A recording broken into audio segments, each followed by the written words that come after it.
Let's switch gears now, everyone, and look into the workings of the ruling All Progressives Congress APC. On Thursday in Lagos, a group tagged the support for Bwala Tinubu for president is asking the former Lagos governor and the leader of the APC to run for president in 2023. The following day, Mr. Bwala Tinubu returned to Nigeria after weeks in London receiving medical treatment, and he has been speaking on his trip. Take a listen to him.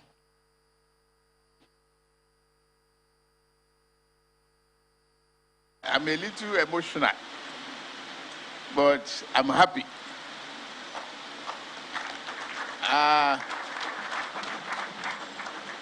God is the giver of life, and He's the only one who can take it. And He says, if I grant you power and the privilege, and you live this life, I am the only one who can take it from you if you don't use it in the way and manner that promotes humanity and the goodness of it. And I can give it to anybody I want. He has spared us till today. He has given us the privilege of the day. I thank Him. I cannot praise Him better than any of you and all your voices. I am grateful, and I thank God Almighty. I thank all of you. I cannot say more than that for today.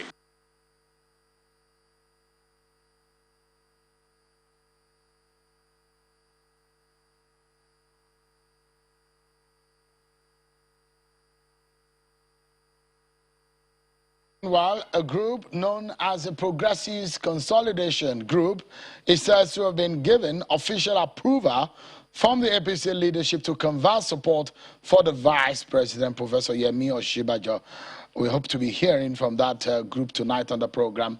But meanwhile, I have with me in the studio Mr. Daniel Bwala, who will be speaking on the agitations of some of the groups in the APC who are alleging imposition and are not happy with the idea of consensus.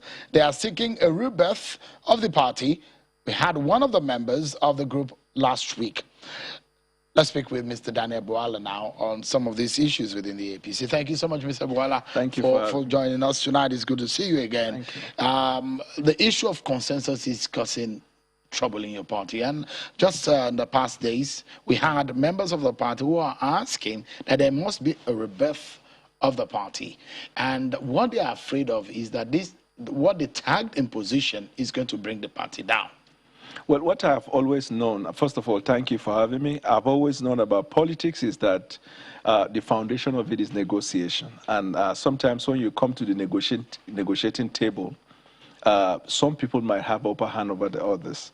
And sometimes there's horse trading. Sometimes there has to be some understanding where you concede to some and you let some go. I have never seen any political party and at any material time where decisions are to be made, whether in the emergence of ESCOs of the party or ticket bearers of the party, where you will not find one or two or minute people in the party complaining about one thing or the other. Based on what I have followed, the individuals who are alleging imposition, I think they are minute. I saw in your interview the other time when they issued a press statement, there were very few. And the basis for the complaint that they were given, I'm still yet to grapple, because first of all, the Constitution of the party, Article 20, makes clear as the process of emergence of executives of the party through democratically conducted election. But it also says we are necessary by a consensus. However, when a consensus is reached, then the evidence of that should be by either a show of hand or by a vote. Now, consensus, the idea of consensus, this one doesn't matter whether it is APC or PDP. The idea of consensus is to minimize cost, to avoid wrangling, to avoid discord, and sometimes to be able to show that there is unity in the party. Now, even if you meet a blind man on the street, if you look at APC in the last 1 or 2 years, there is a marked stability in APC. There is a marked marketability of the party, and which is the reason why you are finding a lot of people coming into the party. So the allegation of imposition Well, they need to substantiate that. You know, you have to be able to substantiate, because when they talk about consensus, is that a group of people who have to come together, stakeholders in every jurisdiction. And oftentimes the battle is between the incumbent and the former. You know, the structure that you have had before and the person who is holding the structure. So the tussle over which structure should emerge would always be an issue. But the most important thing, and what we believe to be the guiding factor in the way we operate as APC, is to ensure that whatever we do is guided by the constitution of the party. And in this case, consensus is part of the constitution. So, in the words of the group, Right. and one of their representatives was right here on the program, and they are afraid, and according to them, they said, in fact, what happened during the Adams Oshiomhole era, which led to the Extraordinary Caretaker Committee, is happening again now. And the sites situation in places like Osun State, Right. in Lagos State, in several other states where they had parallel congresses where people are aggrieved about the process, and they say, if one leader just comes up and say they are going consensus, and they are going to just abandon or sidetrack some members of the party. These are some of the allegations they brought up. First of all, anybody who creates a parallel ESCO is a rebel in every political party, because the constitution of the party outlines the procedure for not just the emergence of executive, but even in dispute resolution. So whether it be primaries, whether it be election, whatever it is, even if it is in the case of consensus, if you feel shortchanged in the consensus process, that's why the party will send appeals committee. And then the appeals committee will go to hear the grievances and the basis of the people, substantiate your matter. Then, of course, the decision of the appeals committee is still subject to the national office. I am not saying that as somebody who is a bystander or somebody from afar.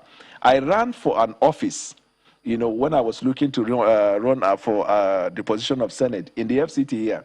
We had what looked like a primaries where it was terminated midway, and then the idea of coming together and then get individuals that will represent the party without having to have another primaries came. Some of the people were aggrieved, they went to court because of the outcome. I didn't go to court. You see, so creating a parallel committee, is it by the creation of court? No. Is it that the constitution of the party provides for that? Certainly no. Because you bring to the appeals committee, if you are aggrieved by the final decision of the party, you can then approach the court. But if you approach the court before you exhaust all of the internal mechanisms, then the constitution of the party says you stand expelled. Not that there's going to be a meeting in which you'll be expelled. You stand expelled for approaching the court without exhausting the internal mechanism. Doesn't that process give room for some kind of autocracy and some kind of flagrant abuse of power? Because one person can just say, okay, so for in Osun State, for example, well, I mean, the allegations, and we had people on the program who came from both sides to say one person bought all the forms available in the party just because the person has the power and the authority in the national level, just bought all of the forms. In that case, if you are aggrieved, where do you take your case to? Fantastic. There's an appeal, and you have the same leader who has power on the appeal process. So this is what I will say in a situation that you've created, because I don't even know whether they were able to substantiate what they said. You see, you cannot just say in the abstract that somebody bought a form. There has to be some evidence. Who did he buy from? In buying form, you feel, you understand, you pay for it, you sign. I bought a form in APC before. So are you suggesting that one person wrote the signature or signed for all of the people that was allegedly? You remember that the national body of the party says, look, those of you who are having problem with buying forms at the state, come to the national to come and buy it. That was after that case happened. So that's when people came up. So the question is that the fear of these people saying, look, what is happening in the party? You're taking this party back into the dark era where a lot of the members of the party agitated. So the same thing is playing out. And they're afraid. Let me tell you, when Governor Adams Oshiomhole was the chairman, I sort of advised him on policy and good governance. I was very close to the happenings at the time. And sometimes it is intriguing and laughable that the same set of people who came against him as being autocratic, some of the reforms he was introducing were reforms that was agreed by the president of the Federal Republic. Because the president said, if we cannot devolve power to the members And one way by which you devolve power to the members is to ensure direct primaries. Let your popularity prove you, and not indirect primary and the rest. These were the things Governor Adams Oshiomhole was introducing. Hell was loosed on him. Some of the individuals who are now talking, when they got him out, they had a seat in the driving seat, and they were comfortable when others were marginalized, quote unquote. Now they feel left out, or they are not having their ways, and then suddenly they are coming up with this allegation. In my firm view, it doesn't matter one's experience or the past. If I have a case by my discipline, I will make sure I bring evidence. So if I'm alleging that Shegun bought all the forms in my state and I'm seeking to buy form for individuals, first I will ensure where he bought it, how he bought it, and the evidence that will suggest that he bought all, because you have to pay. Who paid? If 500 people bought forms and one person bought, under whose account? Do you get the point? Did he create 500 accounts to buy? Because all of these things are facts you need to bring to establish to the body you're alleging or laying complaints to, in this case, the national body.